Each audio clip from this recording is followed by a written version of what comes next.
থেকে আপনি উদ্ধার হয়ে যাবেন, সে বিপদ মুসিবত থেকে আল্লাহ তাবারক ওয়া তাআলা আপনাকে বাঁচিয়ে নেবেন যদি আপনি এই ঘটনাটি যদি আপনি মনোযোগ সহকারে শুনতে থাকেন। যে ঘটনাটি আপনি পাবেন বুখারী শরীফের 2225 নম্বর হাদিস। বর্ণনাকারী হচ্ছেন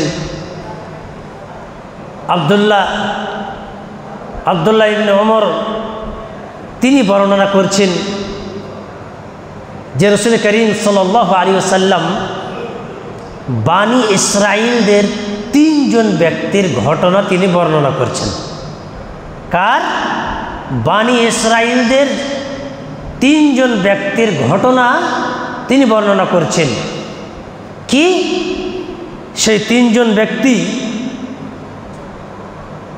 3 জন বন্ধু, তারা রাস্তায় বেরিয়ে গেছেন রাতের বেলায়। রাস্তায় বেরিয়ে গেছে 3 জন বন্ধু। কিছুটা যেতে না যেতে হঠাৎ বৃষ্টি শুরু হয়ে গেছে। কি হয়েছে?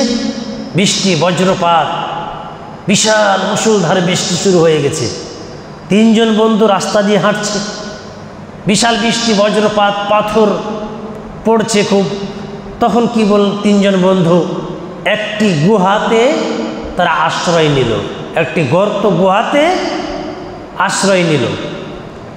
আশ্রয় নিয়েছে এমতো অবস্থায় এই গুহার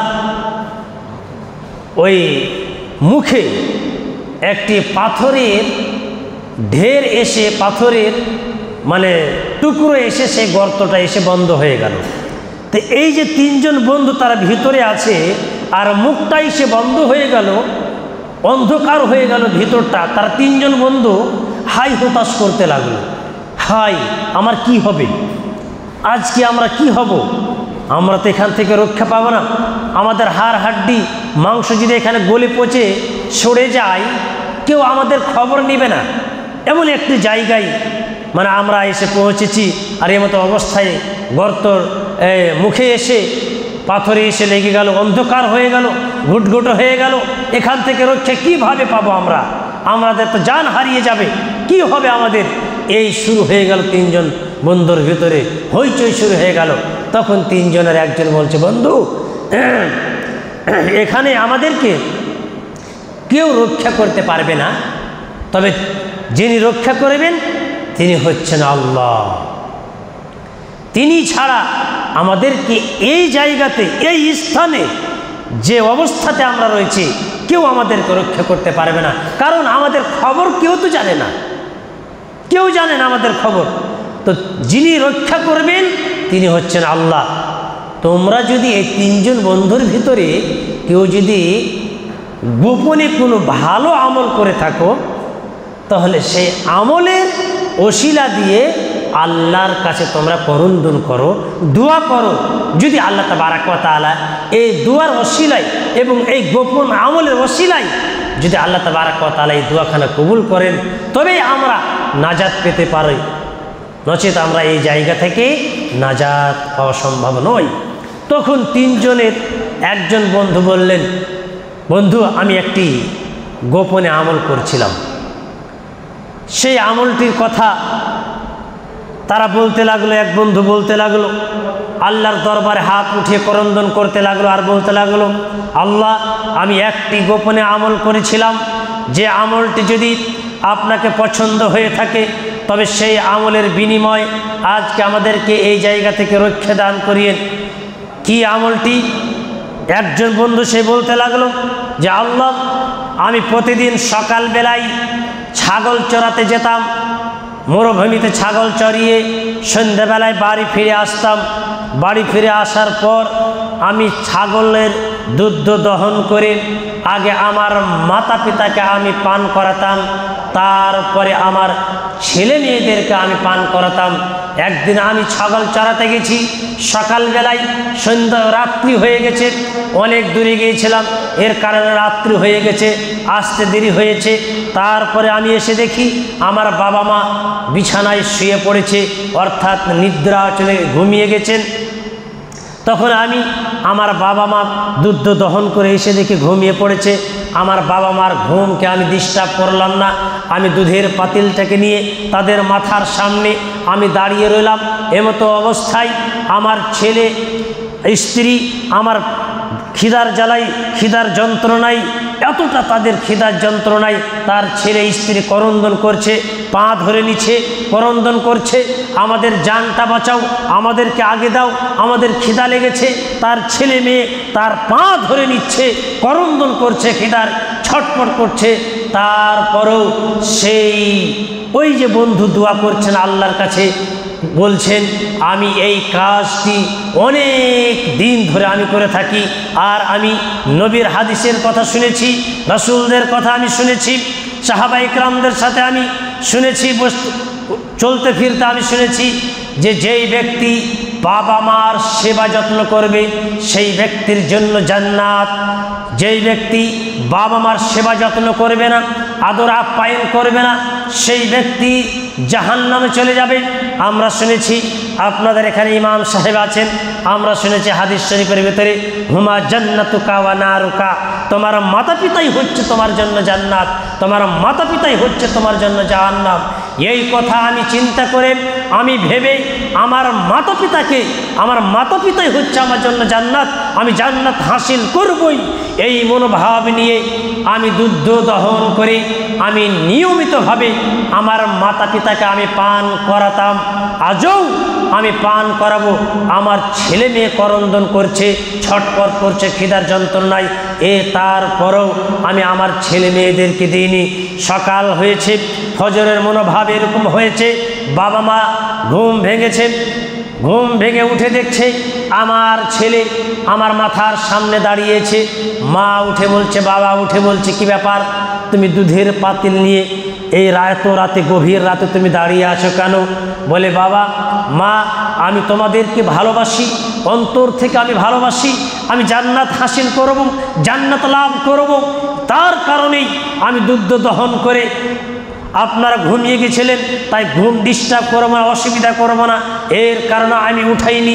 যখনই আপনি ঘুম থেকে উঠবেন আমি তখনই আপনাদেরকে দুধ দহন করে নিয়ে এসে আমি আপনাদেরকে পান করাবো, খিলাবো, এর জন্য আমি দুধ দহন করে আপনার মাথার সামনে পাতিল নিয়ে, দুধের পাতিল নিয়ে দাঁড়িয়ে আছি।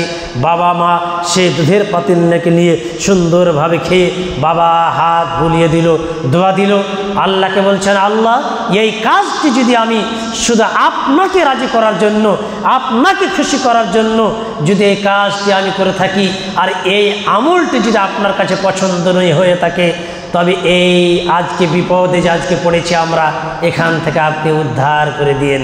এ কথা বলার সাথে সাথে, এ দোয়া করার সাথে সাথেই সেখান থেকে পাথরটা একটু সরে গেল, সে গর্তের মুখ থেকে পাথরটা একটু সরে গেল। একজন চলে গেল। 2 নম্বর বন্ধু বলছেন, আমি একটি কাজ করেছিলাম, আমি একটি গোপনে আমল করেছি। বলে কি? বলে আমার এলাকাতে, আমার বংশবলিতে একটি আমার চাচাতো বোন ছিল, সেই বোনটি অনেক সুন্দর ছিল, এলাকার ভিতরে সুন্দর ছিল সেই বোনটির সাথে আমি জেনায় লিপ্ত হতে চেয়েছিলাম। তখন সেই বোনটি বলেছিল যে তুমি যদি আমার সাথে জেনায় লিপ্ত হও তবে তোমাকে কিছু স্বর্ণ নিয়ে আসতে হবে, সোনা নিয়ে আসতে হবে। তখন সে হাড় ভাঙা পরিশ্রম করে সেই কাকাতো বোনের সাথে জেনায় লিপ্ত হবে বলে হাড় ভাঙা পরিশ্রম করে কিছু স্বর্ণের থলে নিয়ে এসে কিছুদিন পর তাকে নিয়ে এসে দিচ্ছে তার কাকাতো বোনকে, এই নাও স্বর্ণের থলি, চলো তোমার সাথে গোপনে আমি জেনা করব। নিয়ে চলে গেল একটি নির্জুম, একটি অন্ধকার ঘুটঘুটে রাতে, সেখানে নিয়ে চলে গেল তার কাকাতো বোনকে জেনায় লিপ্ত হবে বলে, জেনায় লিপ্ত হবে এরকম অবস্থায় কাপড় চোপড় সমস্ত কিছু খুলে ফেলে দিয়েছে, জেনায় লিপ্ত হবে এমতো অবস্থায় একেবারে শেষ ফিনিশিং, একেবারে কাজ শুরু করতে যাবে এমতো অবস্থাতে তার কাকাতো বোন বলছেন, তুমি কি জানো, ইত্তাকুল্লাহ, তুমি আল্লাহকে ভয় করো, তুমি আল্লাহকে ভয় করো, তুমি আল্লাহকে ভয় করো। সেই দিন আমি আমার কাকাতো বোন সেই নির্ঝুম রাতে, অন্ধকার ঘুটঘুটে রাতে, কেউ সেদিন দেখতে পাইনি, আমি আমার সুন্দরী কাকাতো বোনকে আমি ওই ইত্তাকুল্লাহ অর্থাৎ আপনার ভয় ভীতু আমার অন্তরে ঢুকে গেল। আমি সেখান থেকে আমি উঠে গেলাম, আমার কাকাতো বোনের সাথে আমি জেনায় লিপ্ত হইনি, একমাত্র আপনার ভয়ে, আপনাকে অন্তরে ভয় রেখে আল্লাহ এই কাজটি সেই দিন আমি আপনারকে ভয় করে আমি করিনি, জেনায় লিপ্ত হইনি। যদি এই কাজটি আল্লাহ আপনাকে পছন্দনীয় হয়ে থাকে তবে আজকের দিনে আমাদেরকে এই বিপদ থেকে আল্লাহ তুমি উদ্ধার করে দাও। এ কথা বলার সাথে সাথে আল্লাহ তাবারক ওয়া তাআলা সেখান থেকে আবারও সেই পাথরটাকে দূরে সরিয়ে দিল, আর একটু সরে গেল। এবার বাইরের অংশটা কিছুটা দেখা যাচ্ছে যে হ্যাঁ আমরা বাইরে বের হতে পারবো, তবে সম্পূর্ণভাবে এখনো বের হতে পারবে না, তবে কি দেখা যাচ্ছে আলো বাতাস এগুলো দেখা যাচ্ছে যে হ্যাঁ বের হতে পারবো। কিন্তু আরও কিছু আছে, তিনজন, দুইজন তো হয়ে গেল, শেষের জন, শেষ বন্ধু বলছেন আমি একটি গোপনে আমল করেছি। বলে কি? সে গোপন আমল করেছিলাম যে আমি একজন মানে মজুরি যারা লিভার খাটে তাদেরকে কি বলে? দিন মজুরি। একজন মজুরি আমি ঠিক করেছিলাম কিছু টাকা শস্যের বিনিময়। তিনজনের শেষজন বলছেন আমি একজন মজুরি ঠিক করেছিলাম কাজ করার জন্য, কাম করার জন্য, যে কিছু আমি তাকে এই কাজ যদি তুমি করো তাকে তোমাকে শস্য দিব বা কিছু পারিশ্রমিক তোমাকে আমি দিব। এই কথা চুক্তি করে আমি তাকে কাজে লাগিয়েছিলাম। কাজ শেষ হওয়ার পর সেই মুনিশ এসে বলছে যে এই নাও আমাকে আমার কাজের পারিশ্রমিক দাও। তো যে কথা হয়েছিল যে শস্য দিবে 2 কিলো 2.5 কিলো বা কিছু টাকা দিব, তো এই যেই কথাটা চুক্তা হয়েছিল ততটা পরিমাণে সেই মুনিশকে সে শস্যটাকে বুঝিয়ে দিচ্ছে এই নাও। তো সেই মুনিশ বলছে না আমি নিব না, আমি নিব না। সে রাগ করে অভিমান করে সেখান থেকে চলে গেল। তার কিছুদিন পর, বেশ কিছুদিন পর সে মুনিশ আবার ফিরে এসছে। কিন্তু এই যে ব্যক্তি শস্যটা যে সে নেয়নি, কিন্তু শস্যটাকে, সে গমটাকে নিয়ে কি করেছে, সে জমিতে আবার বিছিয়ে দিয়েছে, মানে বুনে দিয়েছে। সেখান থেকে আরও কিছু শস্য হয়েছে, সে শস্যটাকে বিক্রি করে কিছু ছাগল কিনেছে, 1-2টি ছাগল কিনেছে। সেখান থেকে বিশাল ছাগল হয়েছে, মানে ও 1-2 পাল 2-4 পাল ছাগল হয়েছে। সেখান থেকে কিন্তু তার শস্য থেকে হয়েছে। তো কিছুদিন পর যে সে মুনিশটা ফিরে এসেছে তখন বলছে আমি পারিশ্রমিক আপনার কাছে পাই। সে আমি যে একদিন আপনার এখানে বাড়িতে খেটেছিলাম, কাজ করেছিলাম, সেটার মজুরি আপনি আমাকে দিন। অনেক দিন পরে এসে তখন সে এই ব্যক্তি বলছে এই নাও যতগুলো এখানে ছাগল আছে, এই ছাগলগুলো হলো সবই তোমার। এই ছাগলগুলো 1-2 পাল হবে, 2-4 পাল হবে, 200-400 হবে, তো এগুলো সবই তোমার। তো সে মুনিশ বলছে আপনি কি আমার সাথে ঠাট্টা করছেন, এর কি করছেন? তো বলছে না, তুমি যে তোমার সাথে যে কথাটা হয়েছিল, চুক্তা হয়েছিল, সেদিন তুমি অভিমান করে চলে গিয়েছিলে, তো তোমার শস্যটা আমি খাইনি, আমি আমার কাজে লাগাইনি। এ শস্যটাকে তোমার নিয়েতে আমি বুনে দিয়েছিলাম, সেখান থেকে অনেক শস্য হয়েছিল, আবার সেখান থেকে অনেক বিক্রি করে আমি ছাগল ক্রয় করেছিলাম, সেখান থেকে তার বাচ্চা আরও অনেক সেখান থেকে অর্ডার হয়েছে। তো এগুলো যত আছে সবই তোমার, এগুলো সবই তুমি নিয়ে চলে যাও। তো আল্লাহকে বলছেন আল্লাহ, সেই ব্যক্তি সেগুলো নিয়ে চলে গেল, হাসতে হাসতে চলে গেল। তো সেই ব্যক্তি বলছে আল্লাহ এই কাজটি আমি গোপনে করেছিলাম, এটি মাত্র আপনাকে খুশি করার জন্য, এটি আল্লাহ তোমাকে রাজি করার জন্য, এটা খুশি করার জন্য। আমি চাইলে আমি তাকে 1টি ছাগল দিয়ে বিদায় করে দিতে পারতাম, তাকে পারিশ্রমিক কিছু টাকা দিয়ে আমি দিয়ে দিতে পারতাম, 2-2.5 কেজি চাউল দিয়ে আমি তাকে বিদায় করে দিতে পারতাম, কিন্তু আমি করিনি। আল্লাহ আমি এতগুলো ছাগল তাকে আমি দিয়ে দিলাম, হ্যাঁ, এতগুলো ছাগল গরু আমি তাকে দিয়ে দিলাম, এটি মাত্র আপনাকে খুশি করার জন্য, আপনাকে রাজি করার জন্য। আল্লাহ এই কাজটি যদি আপনাকে পছন্দ হয়ে থাকে তাহলে আজকের দিনে এই বিপদ থেকে আপনি আমাদেরকে উদ্ধার করে দিন। এই কথা, এই দোয়া বলার সঙ্গে সঙ্গে আল্লাহ তাবারক ওয়া তাআলা সেই গর্ত থেকে ওই পাথরটিকে আল্লাহ তাবারক ওয়া তাআলা সরিয়ে দিলেন, সেখান থেকে সারা বেরিয়ে পড়লো।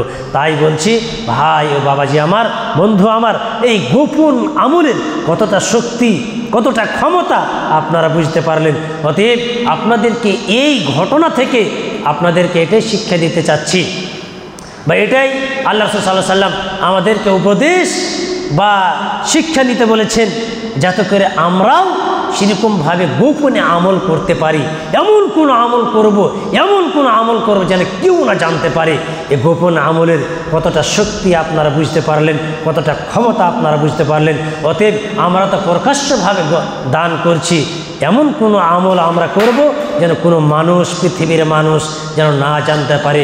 গোপনে আমল করার যেন আমরা অভ্যস্ত হই, গোপনে বেশি বেশি করে আমল করতে পারি। গোপনে যদি আমরা বেশি করে আমল করতে পারি তবে আমরা অনেক বিপদ আপদ থেকে আল্লাহ তাবারক ওয়া তাআলা আমাদেরকে বাঁচিয়ে রাখবেন।